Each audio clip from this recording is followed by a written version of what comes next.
Welcome back to another episode of the Myrta Precision Health podcast, where I bring science to you so you can learn to make educated choices to be the best version of yourself, optimize your hormones, metabolism, now and in the long run. So you're supporting longevity, health span, preventing illness and decline.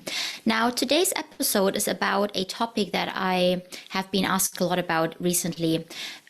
Should I have breakfast or should I do fasting? Because obviously over the last 5 years, fasting became really trendy and a lot of people were doing intermittent fasting, skipping breakfast in particular, because that's often the easiest way to go about intermittent fasting and incorporating it into their daily life. But recent research showed that maybe having breakfast is very important and skipping it might be linked to health issues. Now, a lot of people come to me and say, what am I supposed to be doing? And there's a lot of confusion also with the health influencers and people that are talking about it. So I did a little bit of research and I'll summarize it for you today so you can learn to make educated choices yourself. So first of all, why should we fast as a starter? Now, there is a bunch of research that shows that fasting is really beneficial for us if we do it the right way. Fasting puts us in a state of cleaning and getting rid of mutated, sick, and old cells. The whole time we're metabolizing foods, we're exposed to stressors, to environmental pollution. While we're eating foods, our body produces metabolic waste products. And we accumulate cells that are maybe not as good anymore, old cells, some cells called zombie cells, senescent cells that don't really want to die. And they can start to, if they accumulate, then we eventually have ill health problems such as cardiovascular disease, cancers, if we have too many mutated cells. So that's just a normal part of being. Luckily, our body has a really good way of cleaning up behind those cells and getting rid of any kind of damaged cells, mutated cells, old and sick cells, and replacing them with new and healthy cells. But we need to give it time and space to do that. And fasting is when that can happen. Now, you can compare it a little bit like compared to when we have kids in the house, for example, and they run around, they throw around all the toys, and it's really hard to do a deep clean while they're in the house. So you want to get rid of them for a while, put them outside, give them to someone to look after them. And then you can do a proper deep clean in the house, really tidy everything up, make sure that there's no sludge anywhere. Same thing happens in the body. We need to fast. We need to give our body a break from digesting foods, from being in that food digesting insulin, blood sugar metabolism over to a fat burning metabolism when we can then start to heal and recover. Research shows that going into intermittent fasting can contribute to and prevent cancers and cancer treatments. It helps with cancer treatments such as traditional ones. Chemotherapy has less side effects if people are fasted while they're doing it. Something called fasting mimicking diet I use a lot with my cancer patients, in conjunction to their traditional cancer treatments, but also has been shown to potentially help prevent cancer or reduce progression. Same goes for autoimmune diseases.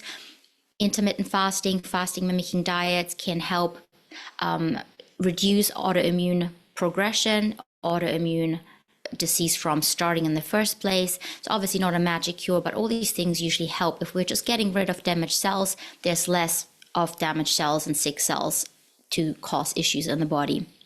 It also helps with cardiovascular disease, such as stroke, heart attacks, Alzheimer's, Parkinson's. It also has been shown to help with our weight. So if we just restrict eating to a certain time, it's much easier for us in general to eat less calories. And then because in the end of the day, it still goes about calories in, calories out, even though how many calories we are burning does have a little bit to do with our hormones and our metabolism and what we eat. There is truth to that. But in the end of the day, it's still about how much do we actually eat and how much do we burn. And if we eat in a less of a time, if we're fasting some of it, it's just much harder to actually overeat. So research shows that people that are incorporating time restricted eating, where they limit the time during the day when they eat, they are more prone to eating. They just generally eat less if they're being exposed to unlimited food. Research also shows, though, that if we are giving the same amount of calories, we actually don't lose weight if we eat those calories, let's say in a 6-hour window during the day or within a 14-hour window. It still, kind of the weight loss depends on the fact that we usually just don't fit as many calories into a restricted time period. Another benefit of fasting is that it can help reverse insulin resistance, which is something where our cells stop responding to insulin if we're constantly exposed to too much blood sugar, constant overeating. And that can then help with things like metabolic syndrome, with PCOS, polycystic ovarian syndrome, and symptoms that are related to that, such as having trouble conceiving, long cycles, acne, hair growth where we don't want it around the chin area, for example. They are often linked to insulin resistance. And if we incorporate more fasting, our cells become a little bit more sensitive to when we are actually eating. Now, this all sounds wonderful, obviously, so who wouldn't want that? But what research shows, and that's where the whole kind of confusion comes in, is that skipping breakfast has also been linked in research to a lot of issues that intermittent fasting is meant to be helping with, such as increased risk of heart attacks, increased risk of period pains, of being hungrier later in the day if we skip that first meal, and then being more prone to overeating. And also often they found that people that skip breakfast are more prone to just having overall of a unhealthier lifestyle and make poorer choices throughout the day when they do then eat, and also related to their exercise levels. There's obviously also this whole thing, and it's been around for a very long time, decades, to say that you should eat the biggest meal of the day, eat like a king in the morning. That would be the healthiest way of eating. So how do we make sense of all of that? How can we incorporate intermittent fasting while not messing with our running into issues with skipping breakfast? And what does research say about that? Now, it's a little bit complicated, like I said in the beginning.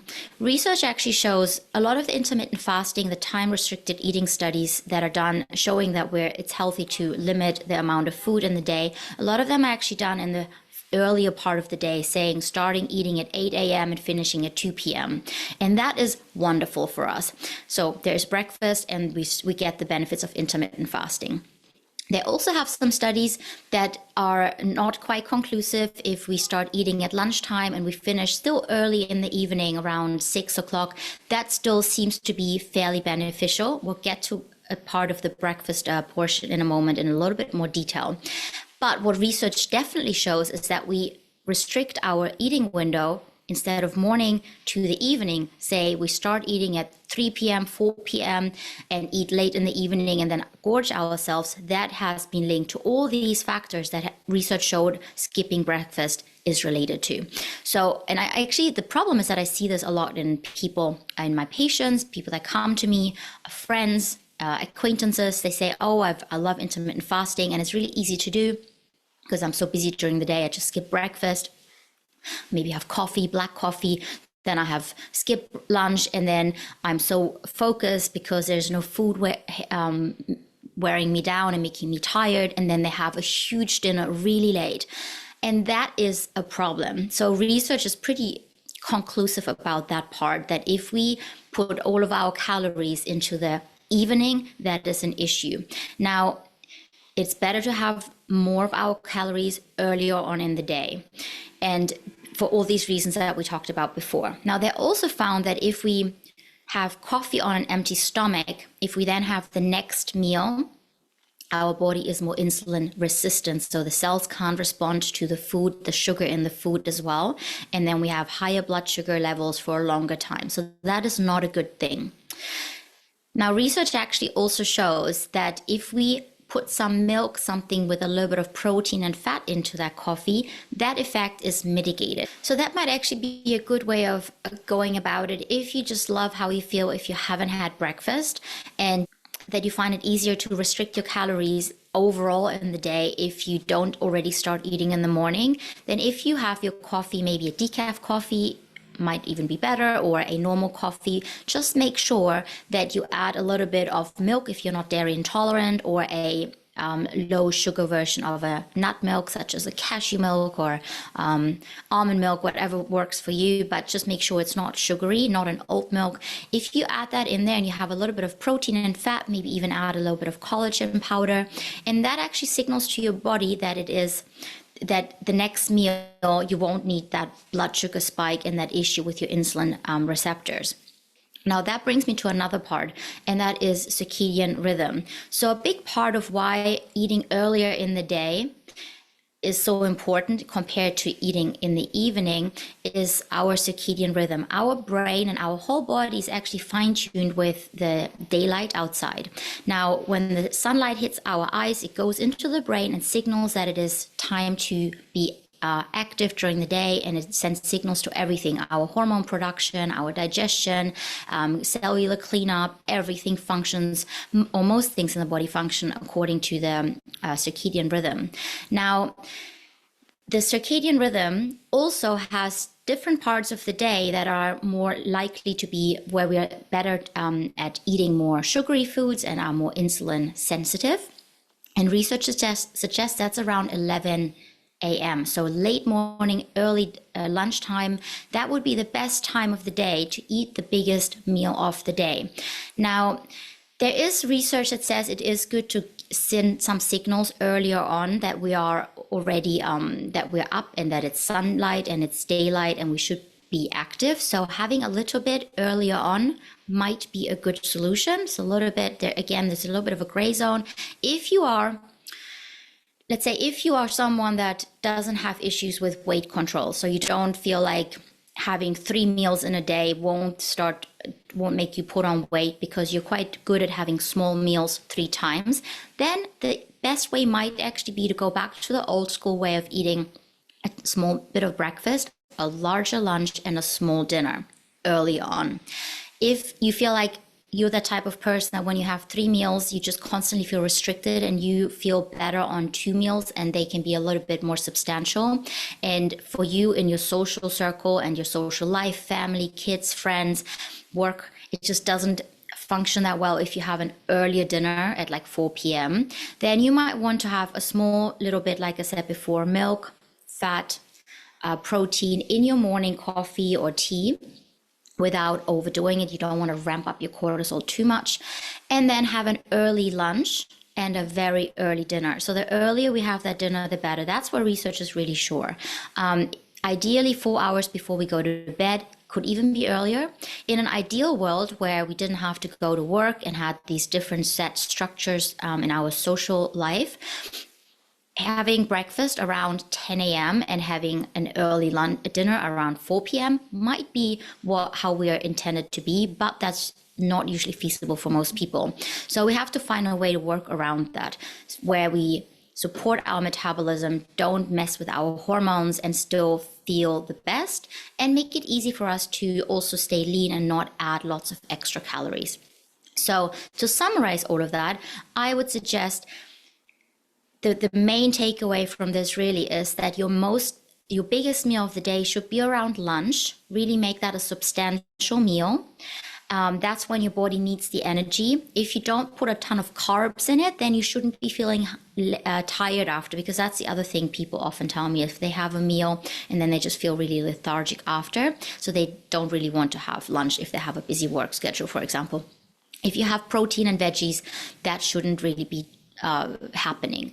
Now, lunch, biggest meal, and then a small breakfast and a small dinner, or one of the two you can choose. But if you choose to have a bigger lunch and a small dinner, make sure that that is pushed earlier, at the earliest as you can, because you do want to signal to the brain that it is time to be alive and active. So 11 would be ideal to start with that eating, or maybe 12. If you can't have an early kind of brunch type because it doesn't fit into your schedule, then having that kind of fatty, protein-rich drink in the morning might just do the trick. But there's another thing that plays into that whole picture, is your cortisol response, your stress response. Now, some people, if they're really stressed out, having coffee in the morning, even if you add that little bit of milk and cashew milk, almond milk, normal full fat milk, that might still be triggering your body to just pump out a ton of cortisol. You have to basically measure your response to it. And the way I quite like for people to measure this is, obviously the best way is to do a saliva test where you check your cortisol first thing when you wake up, a few hours later, again in the early afternoon and evening. That would be the best to see what is your body doing. And ideally do it twice, one without any coffee in the morning, and the other one when you have coffee, you skip your breakfast. Another indirect way of measuring what your body is, how your body is responding, is a continuous blood glucose monitor. You can put them on here. It's become kind of trendy over here with the Zoe product, the Zoe app, but you can actually buy the monitor without spending the money on the Zoe. It's much cheaper. It's like £50 for a 2-week monitor. And you can just buy that online, put it on your upper arm, and it monitors on your phone. You can take your phone, tap it onto it, and it shows you what your blood sugar is doing. Now, your blood sugar is actually linked to your stress hormones, because when we're stressed, when we're pumping out cortisol, our body also pumps out, our liver makes glucose, makes sugar in the blood, because it thinks it needs it to run away from that perceived tiger, that fight or flight mode. So a good way to see what your coffee is doing to you in the morning and overall is to monitor your blood sugar. So if you're having, I see it quite often, I've done it myself as well, I've done it with patients, but obviously research also shows it. So if you're just having that black coffee in the morning, it's likely raising your blood sugar, and then also later in the day it makes it much harder to keep it steady. If you add some fatty milk in there, it's likely that it keeps it much more stable and balanced. But every person is slightly different. You might have a mutation where your body is not so good at breaking down caffeine, and it just doesn't respond that well to it. So for you, it might actually be too much. So then you might be better off skipping the coffee in the morning and having a little bit of a protein, fiber-rich breakfast. And just, you have to see what works for you. There's no right or wrong as such. The only thing we know is that you don't want to wait too late in the day to eat your meal. That is linked to worse cardiovascular outcomes. It also messes with your sleep. If you're having a big meal in the end of the day, you might not notice, but your sleep quality will be a lot less good. You will not be able to go into such a deep restorative sleep that flushes out any toxins from the brain, prevents Alzheimer's, helps with your memory, helps to make testosterone and growth factors, all these things we need. It also messes with that cellular cleanup that I mentioned right at the beginning of the podcast, that autophagy, where we get rid of mutated cells. And research shows that if we have the same calories in the evening versus earlier in the day, let's say around 11 a.m., let's put it that time, it has a different effect on how our body metabolizes it, what it has as an effect on our cholesterol levels, the way we respond the next day as well. It actually messes with our insulin the next day if we eat a really big late meal. And then one last thing that I wanted to touch upon briefly today, that I find often missed in that whole big puzzle, is research shows that when we have high cortisol, that stress hormone, and if we're at the same time having high levels of insulin and leptin, which is when we've had a carby meal and we're full, insulin and leptin usually rise to kind of signal to the brain that we're full and satiated, unless it was more of a fatty, low sugar meal. Now, if we're full while we're also having a whole big spike of cortisol, the brain is much more likely to send signals to the belly to store it there as a visceral fat, which is inflammatory and linked to cardiovascular disease and things like that.